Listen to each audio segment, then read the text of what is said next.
የሰው ደም እንደ ጎርፍ ሲፈስ አየሁ። ይህንን ካየሁ በኋላ በርካቶች ፊታቸው በእንባ ተሸፍኖ ልባቸው በሐዘን ተሰብሮ አየሁ። ይህንን ራእይ እንዳየው በእግዚአብሔር ፊት እጸልይ ነበር።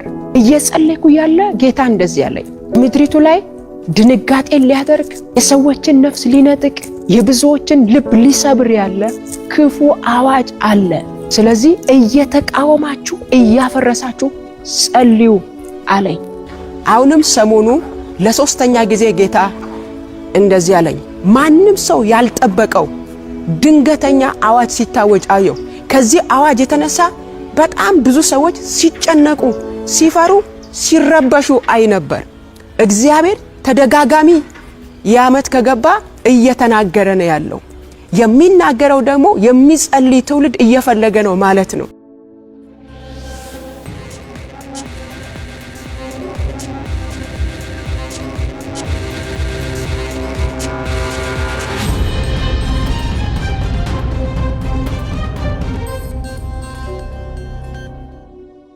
ሰላም ለእናንተ ይሁን። ይህንን ሚዲያ የምትከታተሉ ሁላችሁም የክርስቶስ ኢየሱስ ሰላምና ጸጋ ይብዛላችሁ። ጌታ ኢየሱስ ክርስቶስ የተባረከ ይሁን። ዛሬ ወደ እናንተ ብቅ ያልኩት እግዚአብሔር አምላክ በተናገረኝ ድምጽ ሁላችንም እንድንጸልይ አስቸኳይ መልእክትና አስቸኳይ ጥሪ ይዤ ወደ እናንተ ብቅ ብያለሁ።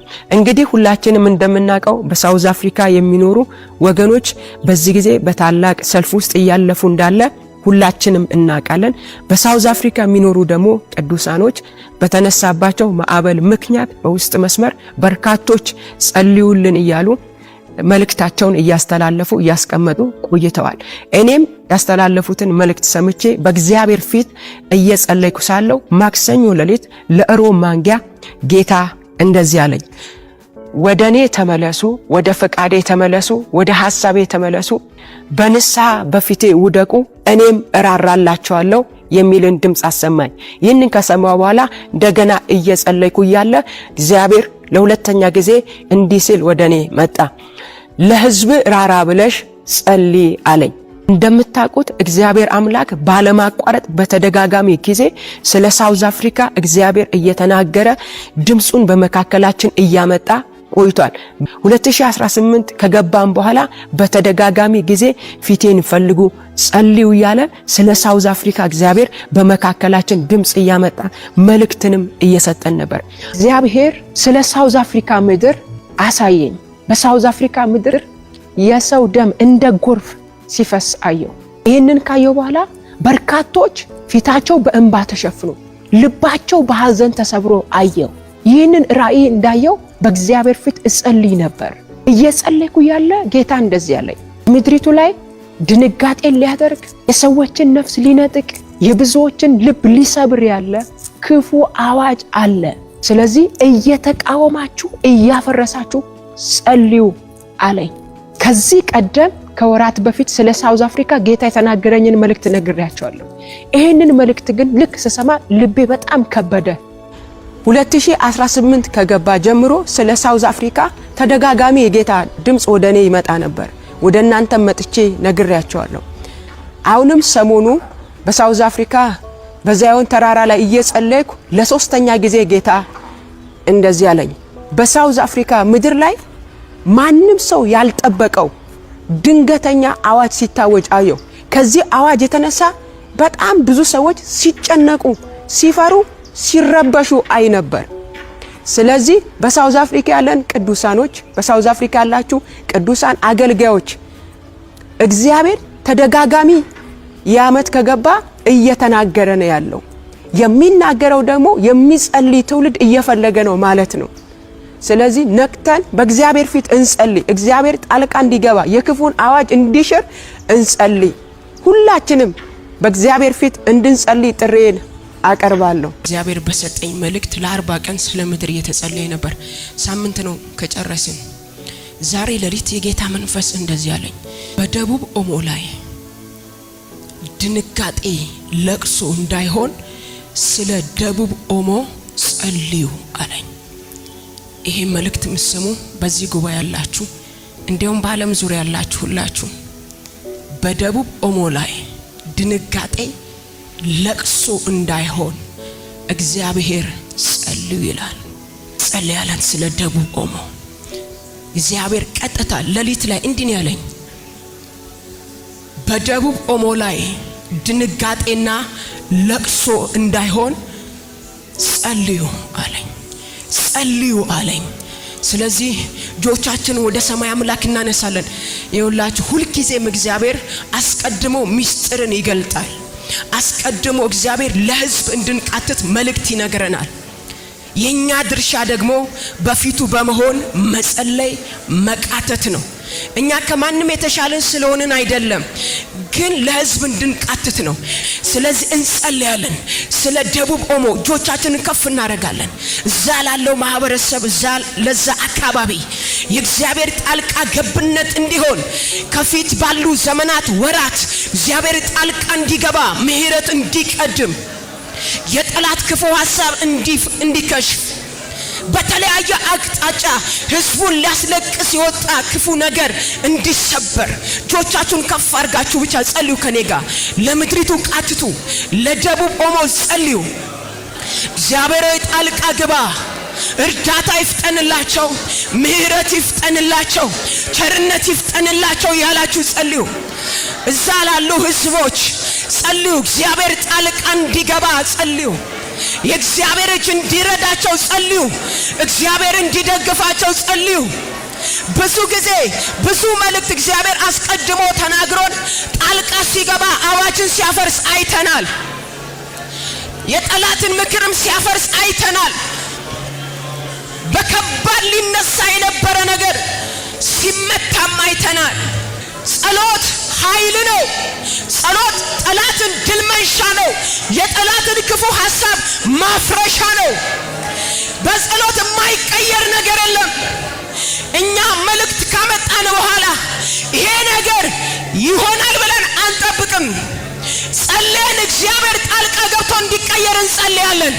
ምክንያቱም እግዚአብሔር ጸልዩ የሚለው ጣልቃ እንዲገባ ነው። ስለዚህ አስቀድሞ ምስጢርን የሚገልጠው ህዝቡን ሊያሻግር ነው። ስለዚህ እግዚአብሔር ያለን አንድ ነገር ነው። በደቡብ ኦሞ ላይ ድንጋጤና ለቅሶ እንዳይሆን ጸልዩ ነው ያለን። ስለዚህ እንጸልያለን። አቤቱ ምሕረት ለሕዝብ ይፍጠን። አቤቱ እርዳታ ለሕዝብ ይፍጠን። አቤቱ ጣልቃ ግባ። አቤቱ ጣልቃ ግባ። አንተ ግን ጸልዩ ብለህናል። ስለ ሕዝብ እንጸልያለን፣ ጣልቃ ግባ። ስለ ምድሪቱ እንጸልያለን፣ ጣልቃ ግባ። ለደቡብ ኦሞ ሕዝብ እንጸልያለን፣ ምሕረት ይገለጥ፣ ቸርነት ይገለጥ። አቤቱ ሕዝብ ከለቅሶ ያምልጥ። አቤቱ ሕዝብ እንዳይደነግጥ ጣልቃ ግባ። የሕዝብ ልብ እንዳይሰበር ጣልቃ ግባ። ለሕዝብ ስለምትራራ ጸልዩ ትለናለህ። ለሕዝብ ስለምታዘን ጸልዩ ትላለህ። እግዚአብሔር ሆይ ይኸው በፊት ተንበረከክን። ስለ ደቡብ ኦሞ ሊመጣ ያለ ክፉ ነገር የተከለከለ ይሆን፣ ሞት የተከለከለ ይሆን፣ ሐዘን የተከለከለ ይሆን፣ ጥፋት የተከለከለ ይሆን፣ ድንጋጤ የተከለከለ ይሆን፣ ለቅሶ የተከለከለ ይሆን። ደቡብ ኦሞን በምሕረት ሸፍን፣ ሕዝቡን በምሕረት ሸፍን። ከተፈጥሮ አደጋ ይጠበቁ፣ ከጠላት ቀስ ይጠበቁ። በምሕረት ጣልቃ ግባ፣ በምሕረት ጣልቃ ግባ። ጠላት ካቀደባቸው እቅድ ያምልጡ። ጠላት ከጠነሰሰባቸው ጥንስስ ያምልጡ። ከየትኛውም ድንገተኛ ሞት ያምልጡ። ጣልቃ ግባ። ስለ እነሱ ጣልቃ ግባ። ደግሞም ስለ ሰሜን ጣልቃ ግባ። ስለ ደቡብ ጣልቃ ግባ። ስለ ምዕራብ ጣልቃ ግባ። ስለ ምስራቅ ጣልቃ ግባ። ስለ ገጠር ከተማው ጣልቃ ግባ። ስለ ሕዝቤ ጣልቃ ግባ።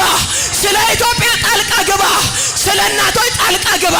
ስለ አባቶች ጣልቃ ግባ። ስለ ወጣቶች ጣልቃ ግባ። ለምድራችን ራራ፣ ለሕዝባችን ራራ። አቤቱ ፊትህን መልስ። በምሕረት አስበን፣ በቸርነት አስበን። ኢትዮጵያን አስባት። ከዚህ ክፉ ዘመን ከጦርነት፣ ከራብ፣ ከጭንቀት፣ ከሐዘን በምሕረት ከልለ አሻግራት። ኢትዮጵያን አሻግር። ኢትዮጵያን ሸሽገ አሻግር። ይህ ስለሚሆን እናመሰግናለን። ምሕረት ስለሚበዛ እናመሰግናለን። እንዲህ አይነት መልእክት ሲመጣ እኛ ለረጅም ቀናት ቅድም እንደነገርኳችሁ ባለማቋረጥ ነው የምንጸልየው፣ ቀን ሌሊትም። መልእክት ከተናገርን በኋላ አንተኛ የተፈጥሮ አደጋ ቢሆን ልብን ይሰብራል። ስለዚህ ቃትቱ ለህዝባችን አንተ ነግሬያቸዋለሁ።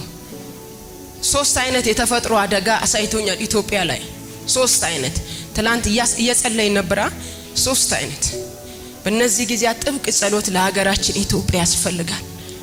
ሁሌም እንጸልያለን። ሌላኛው የጌታ መንፈስ አዳማ አለኝ። ምን አለኝ? አዳማ ካለኝ በኋላ በአዳማ ከተማ በጣም ትልቅ በር ተከፍቶ አይ። ከዛ እንደዚህ አዳማን ከተማ የኢንዱስትሪ ከተማ አደርጋለሁ፣ በዚያ ያለውን የህዝቤን አለ የእጅ ስራ ልባርክ መጥቻለሁ። በአዳማ ከተማ ያለ የእግዚአብሔር ህዝብ በእግዚአብሔር ሊባረክ ነው። ከተማይቱን አለ የኢንዱስትሪ ከተማ አደርጋለሁ። አባቶይ እናመሰግናለን ስለመጣው ድምጽ ተባረክ። አዳማን ከተማ ደግሞ ልትባርክ ስለመጣ እናመሰግናለን። የአዳማ ከተማ የሥራ በር የፋይናንሻል በር ስለተከፈተ ተባረክ። ህዝብን ልትባርክ ስለመጣ ተባረክ። ከተማይቱን የኢንዱስትሪ ከተማ ልታረክ ብዙዎችን ልትጎበኝ ስለመጣ ተባረክ። እልልታ ጭብጨባ። አሁንም እግዚአብሔር የተናገረውን አስቀድሞ የተናገረውን መልእክት በማስተዋል ሰምታችሁ በእግዚአብሔር ፊት እንድጸልዩ ጥሬን አስተላልፋለሁ። ጌታ ቢፈቅድ በኢትዮጵያ ቀን አቆጣጠር ሚያዝያ 26፣ 27፣ 28 ለ3 ተከታታይ ቀናት ማለትም ሰኞ፣ ማክሰኞ፣ ሮብ ስለናንተ ስለ ሳውዝ አፍሪካ በእግዚአብሔር ፊት እንጸልያለን። እናንተም ደግሞ በሳውዝ አፍሪካ ያላችሁ በእነዚህ ቀናት ሰኞ፣ ማክሰኞ፣ ሮብን ባላችሁበት እግዚአብሔርን ፊት እንድትፈልጉ፣ እንድትጾሙ፣ እንድትጸልዩ ንስሐ በመግባት እግዚአብሔር ጣልቃ እንዲገባ ራራልን እያላችሁ እንድትጸልዩ አስቸኳይ ጥሬን አስተላልፋለሁ። ስለዚህ ይሄ መልእክት የደረሳችሁ ሁላችሁ አስቸኳይ የጸሎት ጥሪ ነውና በሳውዝ አፍሪካ ላሉ ወገኖች ሼር በማድረግ ይሄንን መልእክት አድርሱላቸው። እወዳቸዋለሁ። ጸጋ ከናንተ ጋር ይሁን። እግዚአብሔር አምላክ ይጎብኛችሁ፣ ያስባችሁ። አሁንም እግዚአብሔር አምላክ ይራራላችሁ። ተባረኩ።